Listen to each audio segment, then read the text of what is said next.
Hello guys, अभी हम देखते हैं 11th बायोलॉजी का चैप्टर सेकंड, जीव जगत का वर्गीकरण। सभ्यता के प्रारंभ से ही मानव ने सजीव प्राणियों के वर्गीकरण के अनेक प्रयास किए हैं।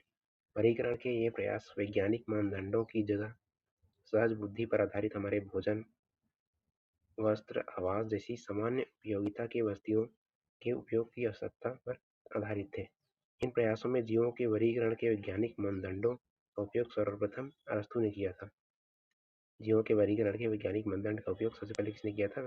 अरस्तू ने किया था। उन्होंने पादपों को सरल आकारिकी लक्षणों के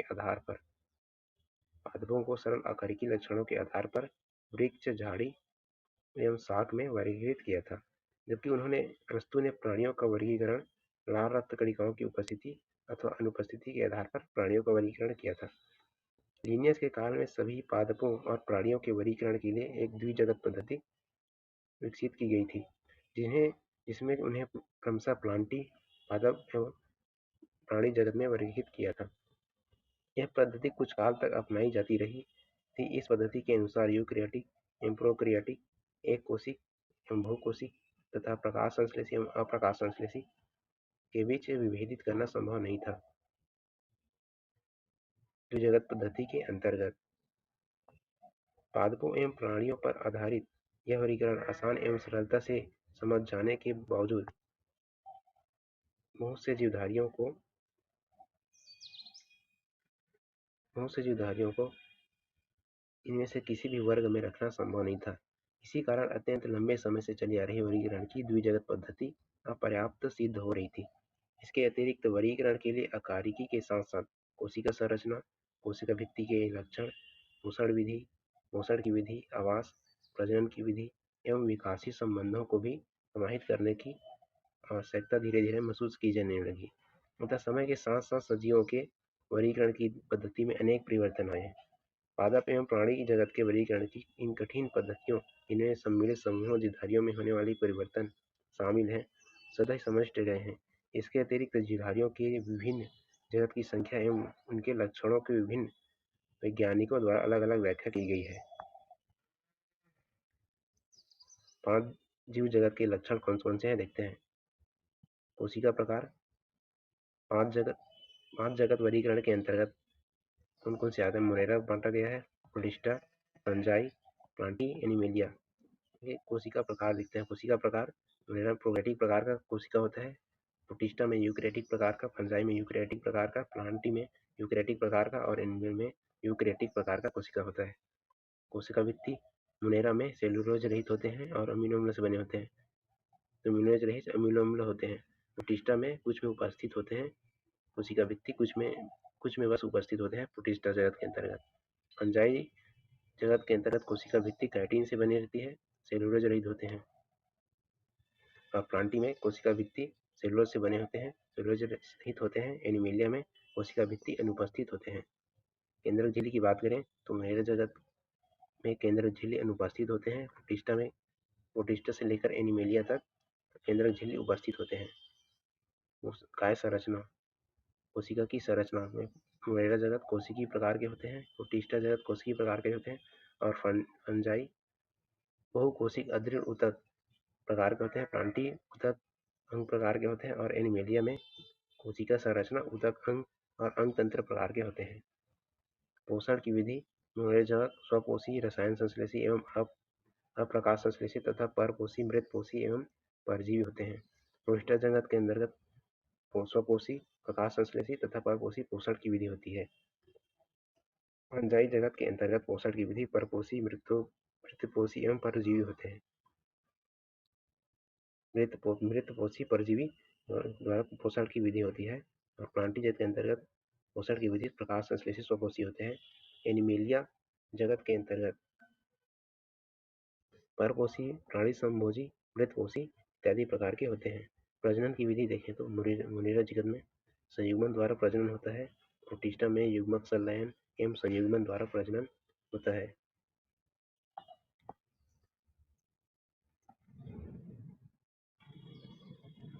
फंजाई जगत में प्रजनन निषेचन द्वारा होता है, प्लांटी जगत में निषेचन द्वारा और एनिमली जगत में भी निषेचन द्वारा प्रजनन होता है।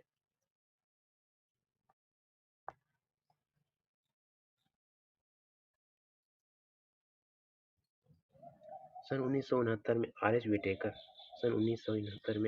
विटेकर द्वारा एक 5 जगत वर्गीकरण की पद्धति प्रस्तावित की गई थी। 5 जगत वर्गीकरण की पद्धति किसने दिया था? तो 5 जगत वर्गीकरण की पद्धति दिया था आर.एच. विटेकर ने।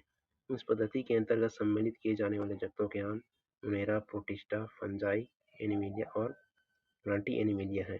कोशिका संरचना, थैलस संरचना, पोषण की वृद्धि, प्रजनन एवं जाति वृद्धि संबंध उनके वर्गीकरण की पद्धति के प्रमुख मानदंड थे। 5 जगत वर्गीकरण की पद्धति के मानदंड कौन कौन से या फिर आधार कौन कौन से थे? कोशिका संरचना, थैलस संरचना, पोषण की प्रक्रिया, प्रजनन एवं जाति वृद्धि संबंध उनके वर्गीकरण की पद्धति के प्रमुख मानदंड थे 5 जगत वर्गीकरण पद्धति के। जिनको हम तालिका 2.1 में इन सभी जगतों के विभिन्न लक्षणों का एक तुलनात्मक विवरण दिया गया है। अब हम 5 जगत वर्गीकरण से जुड़े मुद्दों एवं धारणाओं पर विचार करेंगे जिससे वर्गीकरण की यह पद्धति प्रभावित है। इससे पहले की वर्गीकरण पद्धति के अंतर्गत बैक्टीरिया, नीलहरित शैवाल, मांस, फर्न, जिम्नोस्पर्म एवं एंजियोस्पर्म को पादपों के साथ रखा गया था। 5 जगत वर्गीकरण से पहले इस जगत के समस्त जीवों की कोशिकाओं में कोशिका भित्ति की उपस्थित रहना एक समानता थी, जबकि उनके अन्य लक्षण एक दूसरे से एकदम अलग थे। प्रोकैरियोटिक बैक्टीरिया तथा नीलहरित शैवाल को अन्य यूबैक्टीरिया यूकेरियोटिक जीवों के साथ वर्गीकृत कर दिया गया था। प्रोकैरियोटिक बैक्टीरिया तथा नीलहरित शैवाल को अन्य यूकेरियोटिक जीवों के साथ वर्गीकृत कर दिया गया था, जबकि प्रोकैरियोटिक बैक्टीरिया और नीलहरित शैवाल मोनेरा जगत के अंतर्गत आते हैं।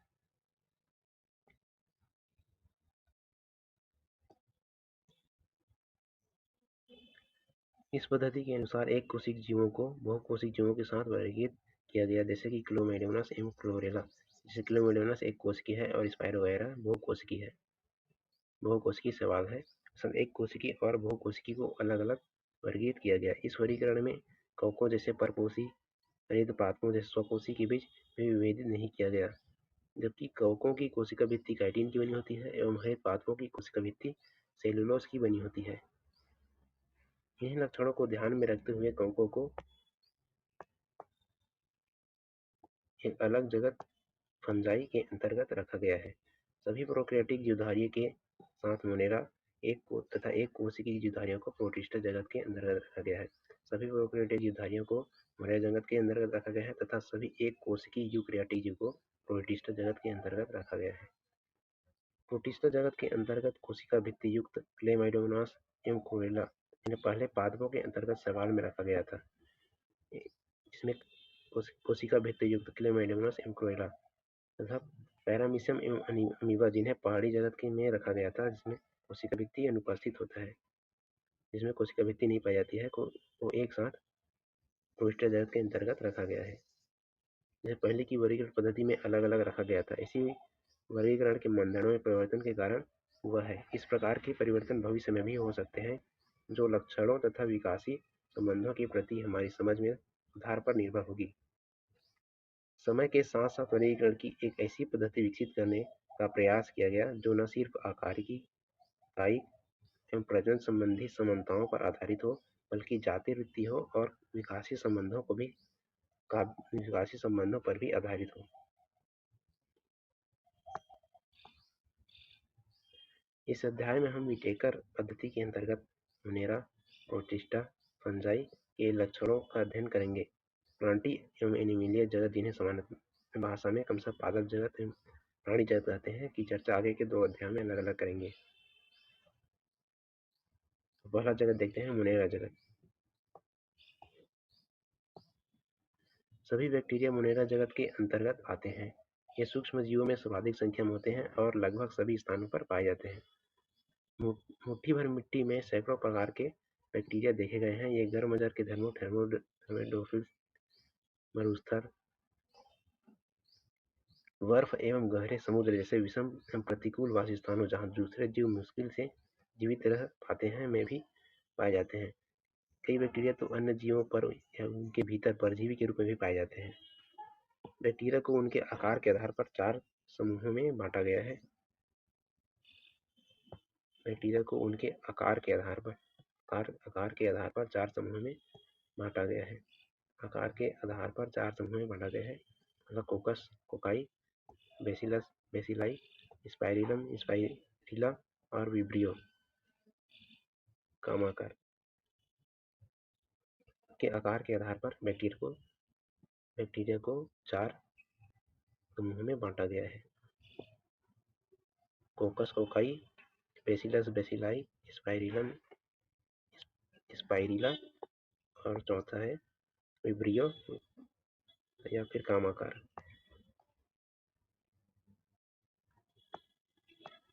यद्यपि संरचना में बैक्टीरिया अत्यंत सरल प्रतीत होते हैं, परंतु उनका व्यवहार मेटाबॉलिक रूप से जटिल होता है। उपपचय की दृष्टि से अन्य जीवधारियों की तुलना में बैक्टीरिया में बहुत अधिक विविधता पाई जाती है।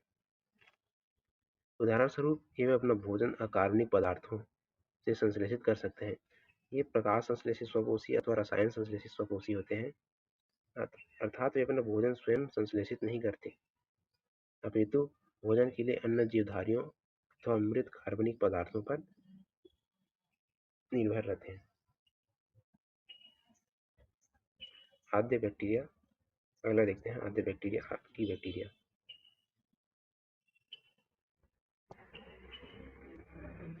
ये विशिष्ट प्रकार के बैक्टीरिया होते हैं। ये बैक्टीरिया अत्यंत कठिन वासस्थान जैसे अत्यंत लवणीय क्षेत्र हेलोफिल्स, कर्म थर्मो एसिडोफिल्स, कच्छ क्षेत्र मेथ्रोजन में पाए जाते हैं। आद्य बैक्टीरिया के अंतर्गत कौन कौन से आते हैं? अत्यंत लवणीय क्षेत्र में जो पाया जाता है उसको बोलते हैं हेलोफिल्स, गर्म झरने में पाया जाता है थर्मोडेस्फिल्स, कच्छ क्षेत्र में पाए जाते हैं उसको बोलते हैं मेथ्नोजन। आद्य बैक्टीरिया तथा अन्य बैक्टीरिया की कोशिका भित्ति की संरचना एक दूसरे से भिन्न होती है। सामान्य बैक्टीरिया और आर्की बैक्टीरिया की कोशिका भित्ति की संरचना एक दूसरे से भिन्न होती है। यही लक्षण उन्हें प्रतिकूल अवस्थाओं में जीवित रखने के लिए उत्तरदायी है। मेथ्नोजन अनेक रूमिनेंट पशुओं जैसे गाय भैंस के आंत में पाए जाते हैं। मेथ्नोजन बैक्टीरिया तथा इनके गोबर से मीथेन का जैव गैस का उत्पादन करते हैं। अगला देखते हैं यूबैक्टीरिया। हजारों यूबैक्टीरिया अथवा वास्तविक बैक्टीरिया की पहचान एक कठोर कोशिका भित्ति एवं कसाभिका चल बैक्टीरिया द्वारा की जाती है। कसाभिका फ्लैजिला द्वारा की जाती है। साइनोबैक्टीरिया जिन्हें नीलहरित शैवाल भी कहते हैं, में हरित पादपों की तरह क्लोरोफिल ए पाया जाता है साइनोबैक्टीरिया में, तथा ये प्रकाश संश्लेषी स्वकोषी होते हैं। प्रकाश संश्लेषण द्वारा अपना भोजन स्वयं बनाते हैं। साइनोबैक्टीरिया चित्र 2.2 में दिखाया गया है। साइनोबैक्टीरिया एक कोशिकी भी होते हैं, कॉलोनी भी होते हैं और तंतुमयी अम्लवर्ण जलीय समुद्री अथवा स्थलीय शैवाल है। इनकी कॉलोनी प्रायः जेलीनुमा आवरण से ढकी रहती है जो प्रदूषित जल में बहुत फलते फूलते हैं। बैक्टीरिया जैसे नॉस्टाक एवं एनाबीना पर्यावरण के नाइट्रोजन को हेटेरोसिस्ट नामक विशेष कोशिकाओं द्वारा स्थिर कर सकते हैं।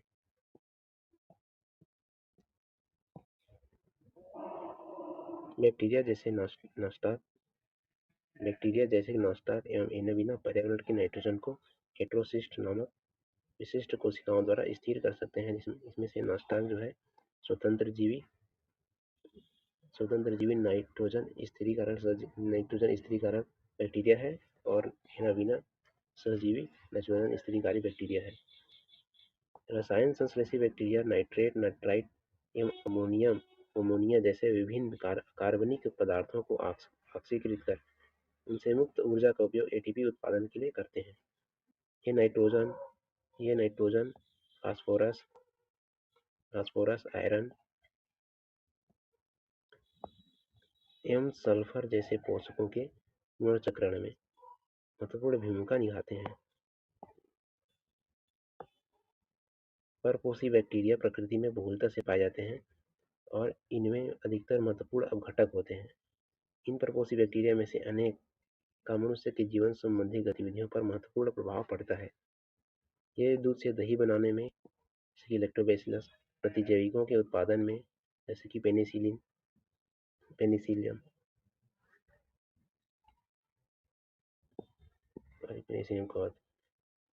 दूध से दही बनाने में, प्रतिजैविकों के उत्पादन में, लेग्यूम पादप की जड़ों में जैसे कि राइजोबियम बैक्टीरिया लेग्यूम पादपों की जड़ों में पाए जाते हैं जो नाइट्रोजन स्थिरीकरण करते हैं, में सहायता करते हैं। कुछ बैक्टीरिया रोगजनक होते हैं जो मनुष्यों, फसलों, फार्म एवं पालतू पशुओं की हानि पहुंचाते हैं। विभिन्न बैक्टीरिया के कारण हैजा, टाइफाइड, टीटनस, सिट्रस कैंकर जैसी बीमारियां होती हैं। ये सब बैक्टीरिया के कारण होती हैं। यहाँ एक साइनोबैक्टीरिया का डायग्राम दिया गया है। एक तंतु में शैवाल, नास्टा, हेटेरोसिस्ट जिसमें नाइट्रोजन स्थिरीकरण होता है, रश्मि आंसर।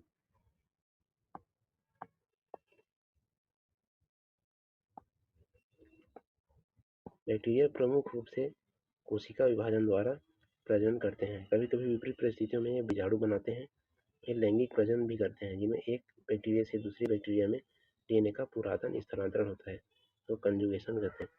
माइकोप्लाज्मा माइकोप्लाज्मा ऐसे जीवधारी हैं जिन्हें कोशिका भित्ति नहीं पाई जाती, बिल्कुल नहीं पाई जाती। ये सबसे छोटी जीवित कोशिका होती है जो ऑक्सीजन के बिना भी जीवित रह सकती है। माइकोप्लाज्मा अनेक माइकोप्लाज्मा प्राणियों और पादपों के लिए रोगजनक होते हैं। माइकोप्लाज्मा एक ऐसी जीवधारी है जो इनमें कोशिका भित्ति नहीं पाई जाती और जो ऑक्सीजन के बिना भी जीवित रह सकता है, जो ऑक्सीजन के बिना भी जीवित रह सकती है। फिर अगला जगत देखते हैं, प्रोटिस्टा जगत।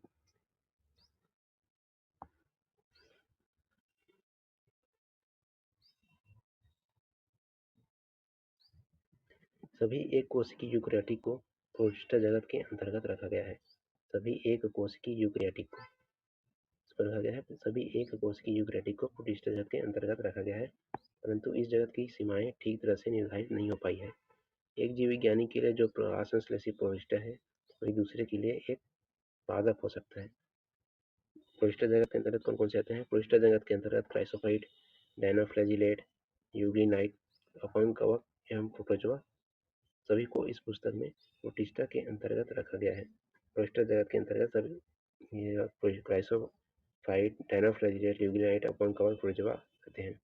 प्राथमिक रूप से प्रोटिस्टा के सदस्य जलीय होते हैं। प्राथमिक रूप से प्रोटिस्टा के सदस्य होते हैं, जलीय होते हैं। यूकेरियोटिक होने के कारण इनकी कोशिका भित्ति में एक सुसंगठित केंद्रक एवं अन्य झिल्लीबद्ध कोशिकांग पाए जाते हैं। यूकेरियोटिक होने के कारण कुछ प्रोटिस्टा में कशाभिका और एवं पक्षमाभ, फ्लैजिला एवं सीलिया भी पाए जाते हैं। ये अलैंगिक कौन कौन सी विधि द्वारा प्रजनन करते हैं? अलैंगिक कोशिका संलयन, जाइगोट बनने की विधि द्वारा लैंगिक प्रजनन करते हैं। प्रोटिस्टा जगत के अंतर्गत देखते हैं क्राइसोफाइट। क्राइसोफाइट इस समूह के अंतर्गत डायटम तथा सुनहरे शैवाल डेसिमिन आते हैं।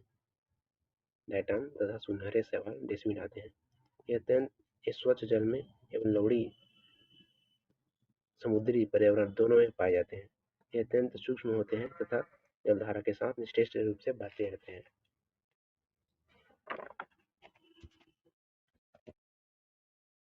डायटम में कोशिका भित्ति साबूदानी की तरह इसी के अनुरूप दो आच्छादित कवच बनाती है। इस प्रकार से होता है क्राइसोफाइट। डायटम साबूदानी इसी तरह के अनुरूप दो अति छादित कवच बनाती है। इन भित्तियों में सिलिका होती है, जिस कारण ये नष्ट नहीं होते। इस प्रकार मृत डायटम अपने परिवेश वास स्थान में कोशिका भित्ति के अवशेष बहुत बड़ी संख्या में छोड़ जाते हैं। करोड़ों वर्षों में जमा हुए इस अवशेष को डायटमी मृदा कहते हैं। कर्णमय होने के कारण इस मृदा का उपयोग पालिश करने, तेलों तथा सिरप के निस्यंदन में होता है। पालिश करने, तेलों तथा सिरप के निस्यंदन में, सिरप के छनन में होता है। ये समुद्र के मुख्य उत्पादक है। क्राइसोफाइट समुद्र के मुख्य उत्पादक है। प्रोटिस्टा जगत के अंतर्गत अगला देखते हैं डायनोफ्लैजिलेट। डायनोफ्लैजिलेट ये जीवधारी मुख्यतः समुद्री एवं प्रकाश संश्लेषी होते हैं। समुद्री हैं और प्रकाश संश्लेषी होते हैं। इनमें उपस्थित प्रमुख मुख्यतः क्या है? डायनोफ्लैजिलेट मुख्यतः क्या है? समुद्री हैं। इनमें उपस्थित प्रमुख वर्णकों के आधार पर डायनोफ्लैजिलेट पीले, हरे, भूरे, लाल अथवा और नीले रंग के दिखते हैं। इनकी कोशिका भित्ति के बाह्य सतह पर सेल्यूलोज की कड़ी पट्टिकाएं होती है।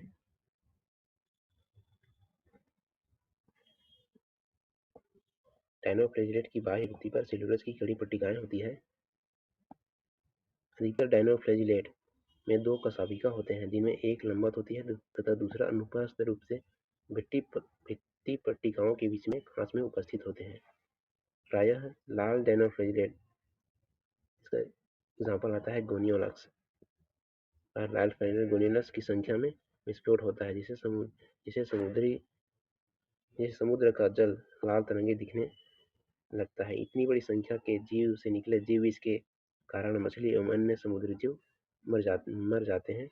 उदाहरण कहलाते हैं गोनियोलक्स, लाल डायनोफ्लैजिलेट, जिसे समुद्र की जलधारा लाल तरंगे दिखने लगते हैं इसके विस्फोट के कारण। प्रोटिस्टा जगत के अंतर्गत अगला देखते हैं यूग्लिनाइड।